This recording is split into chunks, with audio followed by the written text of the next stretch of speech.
Bismillahirrahmanirrahim. Assalamualaikum warahmatullahi wabarakatuh. Halo teman-teman semua, apa kabarnya? Semoga teman-teman semua dan keluarga di rumah dalam keadaan sehat dan berbahagia tanpa kurang suatu apapun. Amin. Teman-teman, sepertinya udah banyak banget ya teman-teman yang sudah melaksanakan SKB. Dan alhamdulillah aku lihat di kolom komentar banyak juga teman-teman kita yang mendapatkan skor tertinggi di formasinya, sehingga kemungkinan besar akan melanjutkan ke tahap pemberkasan. So congratulations teman-teman. Aku doain semoga teman-teman dilancarkan sampai mendapatkan NIP. Teman-teman harus sujud syukur nih ya, karena kesempatan ini tidak semua orang mendapatkan, hanya teman-teman yang beruntung aja. Mungkin ini berkat usaha teman-teman dan doa teman-teman juga, serta orang-orang yang sayang sama teman-teman, atau orang-orang yang mungkin pernah ditolong sama teman-teman. So teman-teman wajib banget bersyukur, sujud syukur. Kalau perlu syukuran ya, nggak apa-apa, nggak usah bermewah-mewah, cukup mungkin nyumbang ke panti asuhan atau membantu orang-orang di sekitar teman-teman ya kan, atau nyumbang pas hari Jumat. Kalau di tempat aku nih, kalau hari Jumat itu suka ada ini kayak apa sih, tempat makan gratis gitu loh. Jadi teman-teman bisa naruh makan 5, yang tadinya mungkin naruh 5 porsi makan, teman-teman bisa tambahin menjadi 10 porsi makan, karena dalam rangka syukuran teman-teman mendapatkan skor tertinggi di SKB ya. Terus buat teman-teman yang kemungkinan besar tidak melanjutkan ke tahap SKB, nggak apa-apa, nggak usah berkecil hati.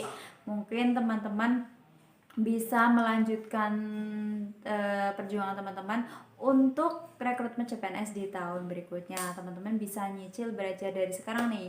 Jadi ketika teman-teman mengikuti lagi rekrutmen CPNS tahun depan, teman-teman baca nih, apa nih fungsi anggaran, sepele udah pernah kayak gitu kan, karena teman-teman udah prepare dari sekarang. Atau mungkin teman-teman ketika nggak mengikuti lagi rekrutmen CPNS tahun depan, berarti teman-teman akan ditunjukkan rezeki yang lain yang kemungkinan besar lebih baik dari CPNS ini. Karena apa? Karena aku yakin banget bahwa rencana Allah itu pasti yang terbaik, jadi teman-teman nggak usah khawatir. Oke teman-teman, di video ini seperti biasa aku mau sharing FR dari teman-teman kita yang sudah melaksanakan SKB, dan juga kita bakal latihan soal. Seperti biasa teman-teman juga boleh banget mengoreksi jika kemungkinan menurut teman-teman aku ada keliru ya, seperti video-video aku sebelumnya dan seperti video aku yang terakhir itu banyak banget koreksi. Teman-teman bisa lihat di kolom komentar yang aku pinned. So kita langsung aja ke videonya teman-teman. Jangan lupa untuk subscribe, like, comment, serta share agar aku semakin semangat di videonya. Nah, teman-teman, mari kita baca FR dari teman-teman kita yang sudah melaksanakan SKB di tanggal 8 September. Pelajari opini BPK, terus tugas-tugas BPK banyak keluar, fungsi ASN, tugas ASN, kode etiknya. Banyak soal ASN berbentuk seperti TKP. Ada juga soal tentang radikalisme, 2 atau 3 soal. Saya ngambil pengelola keuangan kualifikasi jurusan D3 akuntansi atau D3 komputerisasi akuntansi. Ada juga soal tentang kebijakan fiskal dan moneter. Ada soal pendapatan tahun 2014, 2015, 2016, terus suruh hitung berapa pertumbuhannya. Tentang APBD keluar 5 soal, kebanyakan APBN. Kemudian ada RPJMN, RPJMD, pajak ada 1 soal. Kemudian untuk FR yang kedua, ini ada teman kita mau bagi FR soal yang aku ingat. PNS yang ikut talkshow honornya terkena pajak penghasilan pasal berapa? Terus bea cukai, ketentuan barang yang terkena bea cukai. Kemudian ada undang-undang tentang perbendaharaan negara, undang-undang mengenai keuangan negara. Kemudian ada kepanjangan SAI. Selanjutnya ada yang menandatangani cek agar ceknya sah, itu siapa? Kemudian fungsi manajemen keuangan, jenis laporan akuntansi pemerintah apa aja. Selanjutnya ada pengertian bendahara pengeluaran dan penerimaan.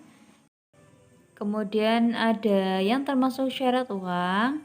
Kemudian teori motivasi Maslow. Akuntansi dasarnya ada mencari modal awal. Kemudian ada jurnal umum transaksi pembelian kredit. dan penjualan kredit. Kemudian ada akun-akun yang perlu ditutup jurnal penutup. Semangat buat yang belum tes, satu soal aja berpengaruh besar. Semoga bermanfaat teman-teman. Oke teman-teman, demikian FR yang bisa aku bagi di video ini. Sebenarnya nggak beda jauh ya sama FR-FR yang sebelumnya. Jadi teman-teman pasti udah belajar tentang materi-materi yang ada di FR ini. Kita langsung aja ke latihan soalnya teman-teman.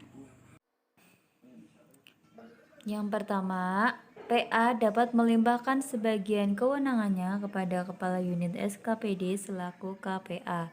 Wewenang KPA adalah A. Menyusun RKA SKPD, B. Menyusun DPA SKPD, C. Melakukan tindakan yang mengakibatkan pengeluaran atas beban anggaran belanja, D. Melaksanakan pemungutan retribusi daerah, atau E. Melaksanakan anggaran SKPD yang dipimpinnya.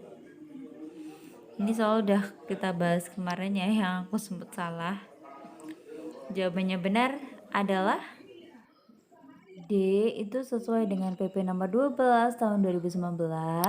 Wewenang KPA meliputi A. Melakukan tindakan yang mengakibatkan pengeluaran atas beban anggaran belanja, B. Melaksanakan anggaran unit SKPD yang dipimpinnya, C. Melakukan pengujian atas tagihan dan memerintahkan pembayaran, D. Mengadakan ikatan atau perjanjian kerjasama dengan pihak lain dalam batasan anggaran yang telah ditetapkan, E. Melaksanakan pemungutan retribusi daerah, F. Mengadakan pelaksanaan anggaran yang menjadi tanggung jawabnya, dan yang terakhir adalah melaksanakan tugas KPL lainnya sesuai dengan ketentuan perundang-undangan.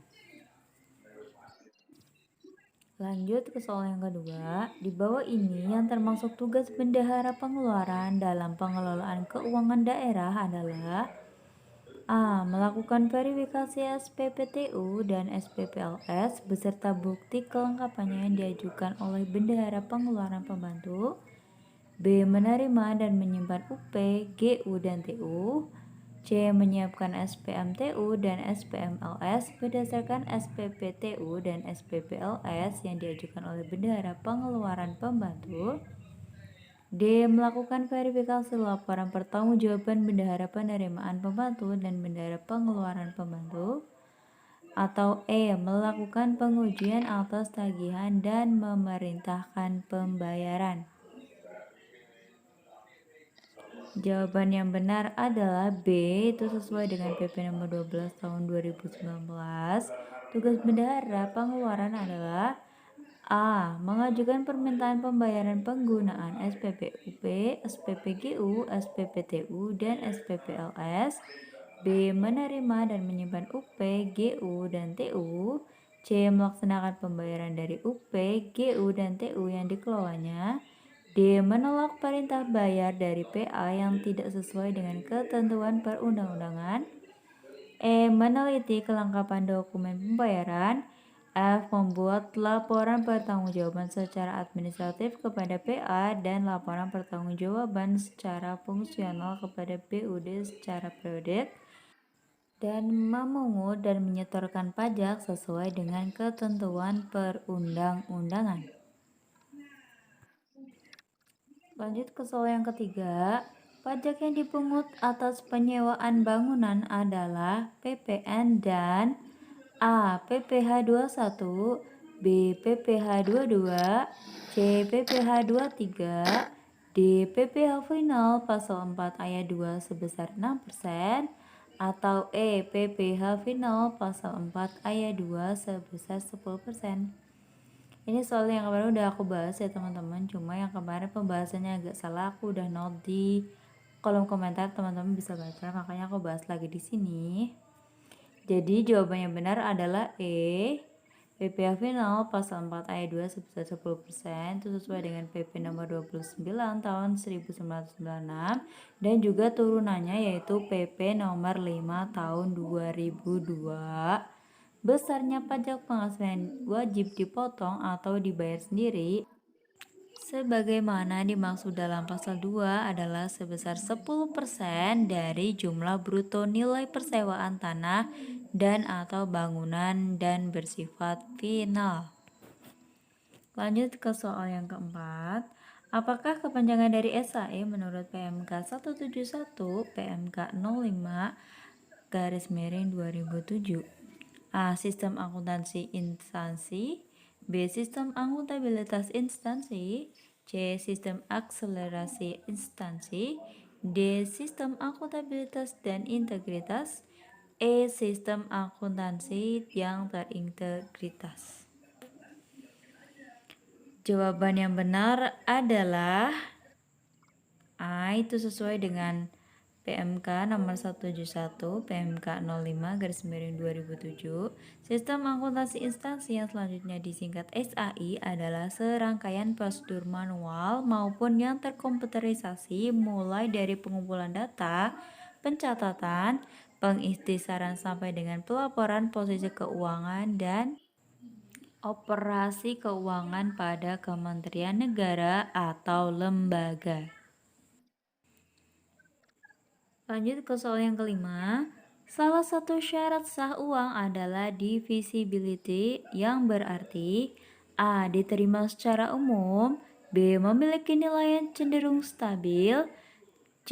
Ringan dan mudah dibawa, D. Tahan lama, atau E. Mudah dibagi tanpa mengurangi nilai. Jawaban yang benar adalah E, yaitu mudah dibagi tanpa mengurangi nilai. Ini aku googling ya teman-teman. Syarat syah uang ada yang pertama diterima secara umum atau acceptability, yang kedua memiliki nilai yang cenderung stabil atau stability of value, yang ketiga ringan dan mudah dibawa atau portability, yang keempat tahan lama atau durability, yang kelima kualitasnya cenderung sama atau uniformity, yang keenam jumlahnya terbatas dan tidak mudah dipalsukan atau scarcity, yang ketujuh, mudah dibagi tanpa mengurangi nilai atau divisibility. Kemudian 8, memiliki tanda yang bisa membantu orang yang memiliki keterbatasan seperti tunanetra. Dan yang terakhir adalah dibuat oleh institusi negara yang secara resmi diberikan wewenang untuk membuat dan mengedarkannya. Yang keenam, Bu Desi adalah PNS golongan 3A di Kabupaten Oke. Beliau mendapatkan honor mengikuti kegiatan talkshow. Pajak yang dikenakan atas honor Bu Desi adalah A. PPh 21, B. PPh 23, C. PPh 21 final, D. PPh 23 final, atau E. Tidak dikenakan pajak. Jawaban yang benar adalah C, itu sesuai dengan PMK 262 garis miring PMK 03 garis miring 2010 atas penghasilan selain penghasilan sebagaimana dimaksud dalam pasal 2 ayat 2 berupa honorarium atau imbalan lain dengan nama apapun yang menjadi beban APBN atau APBD dipotong PPh 21 dan bersifat final, tidak termasuk biaya perjalanan dinas. Soal nomor 7. Berikut ini yang bukan merupakan syarat formal cek adalah A. Nama cek harus termuat dalam teks. B. Penunjukan tempat di mana pembayaran harus dilakukan. C. Pernyataan tanggal beserta tempat cek ditarik. D. Tanggal kadaluarsa cek. Atau E. Tanda tangan orang yang mengeluarkan cek atau penarik.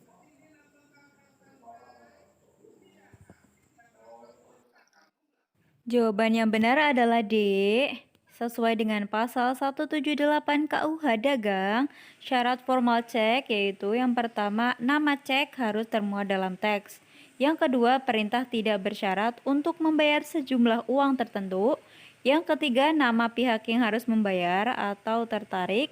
Kemudian, penunjukan tempat di mana pembayaran harus dilakukan. Yang kelima, pernyataan tanggal beserta tempat cek ditarik. Dan yang keenam adalah tanda tangan orang yang mengeluarkan cek atau penarik.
Nomor 8, salah satu fungsi manajemen keuangan adalah sebagai pengendali keuangan, melakukan evaluasi serta perbaikan atas keuangan dan sistem keuangan perusahaan. Fungsi ini biasa disebut A. Planning, B. Budgeting, C. Controlling, D. Auditing, atau E. Reporting.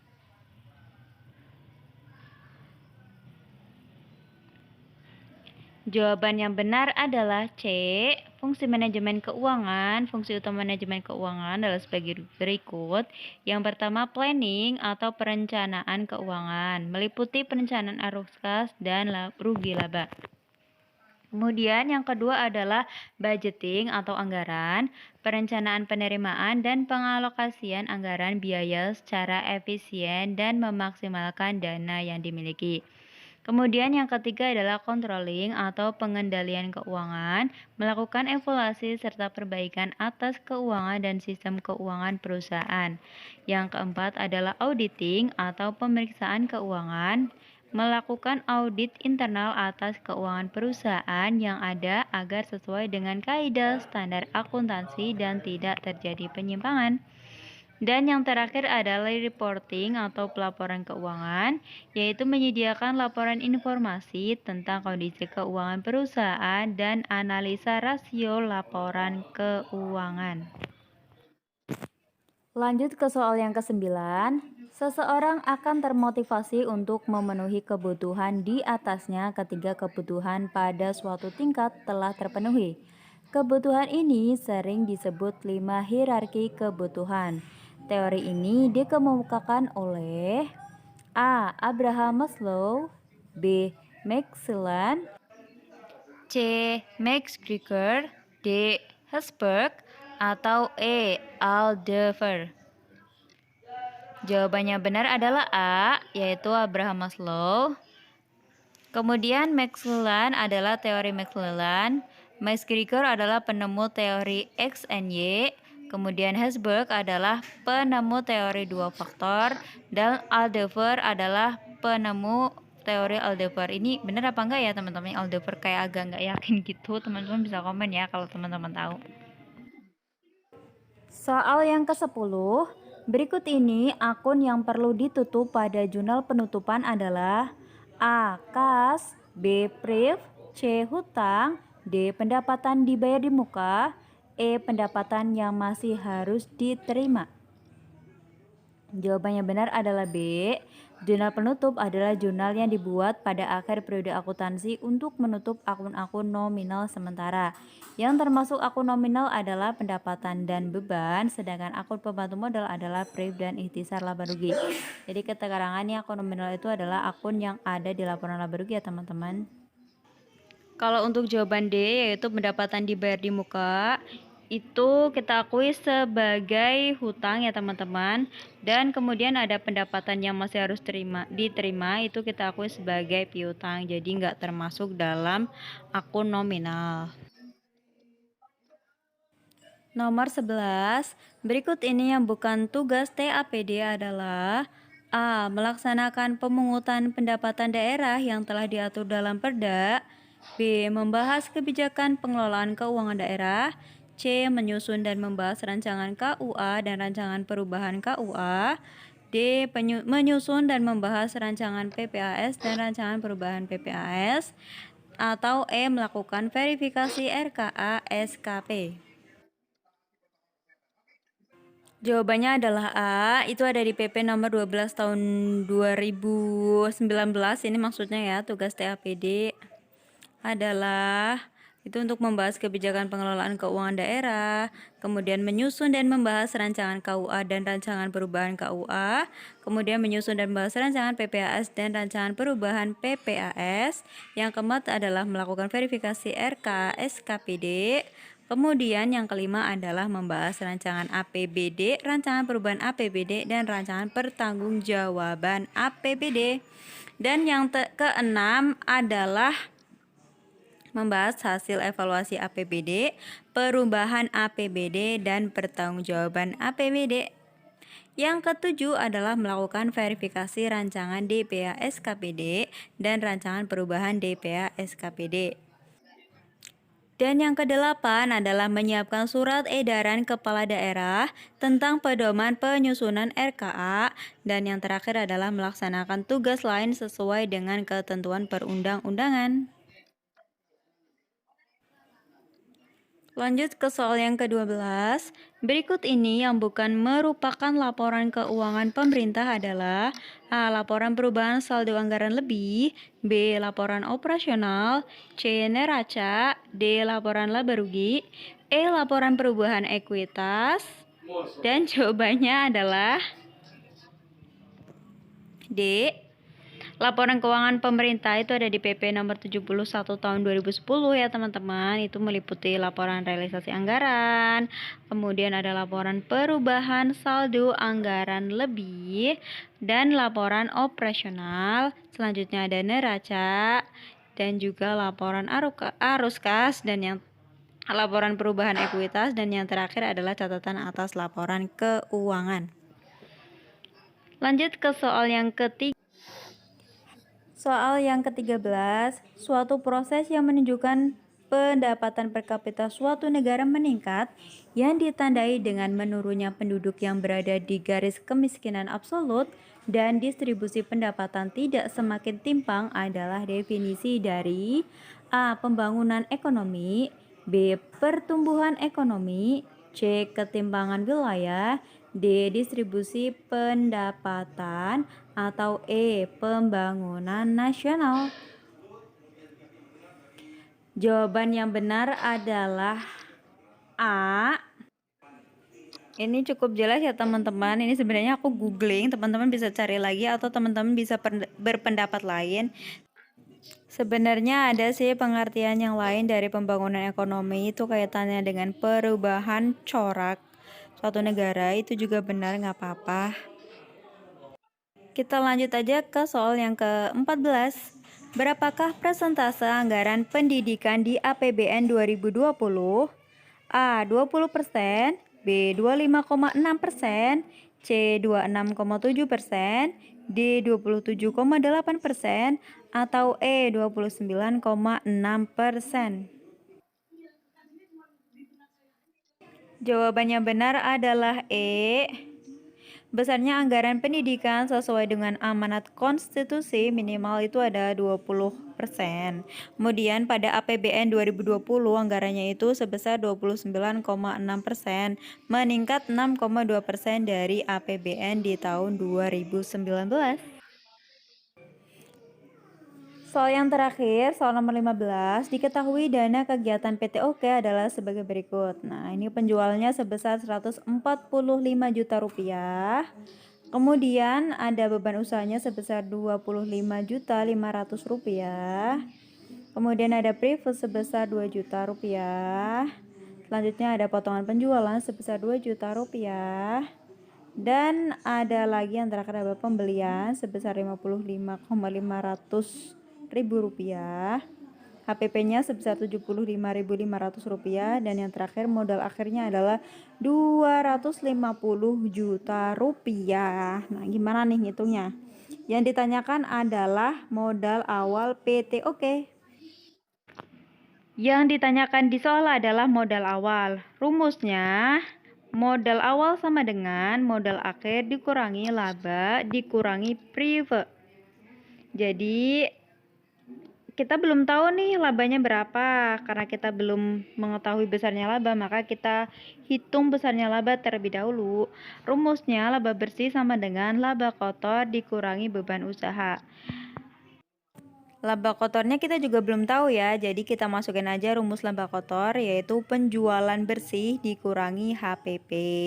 Jadi rumus laba bersihnya menjadi penjualan bersih dikurangi HPP dikurangi beban usaha. Kita juga belum tahu nih penjualan bersihnya berapa. Jadi kita masukin aja rumusnya, menjadi laba bersih sama dengan penjualan dikurangi potongan penjualan dikurangi HPP dikurangi beban usaha. Nah, jadi kita masukin angkanya. Laba bersih sama dengan penjualannya 145 juta. Kemudian dikurangi potongan penjualannya sebesar 2 juta. Kita kurangi lagi sama HPP yaitu 75.500. Dan kita kurangi lagi dengan beban usaha sebesar Rp25.500.000. Jadi laba bersihnya diketahui sebesar Rp42 juta. Nah, setelah mengetahui besarnya laba, barulah kita bisa menghitung modal awal. Kita masukin ke rumus yang tadi ya. Modal awal sama dengan modal akhir dikurangi laba, dalam kurung laba dikurangi priv. Jadi modal awal sama dengan modal akhirnya kita masukin 25 juta. Kemudian labanya kita juga masukin 45 juta dan dikurangi dengan prive sebesar 2 juta. Kita lanjut di bawahnya. 250 juta dikurangi 40 juta itu dari laba dikurangi prive ya. Sehingga ketemu modal akhirnya sebesar 210 juta rupiah. Oke teman-teman, segitu aja latihan kita di video ini. Sampai jumpa di video aku berikutnya. Terima kasih.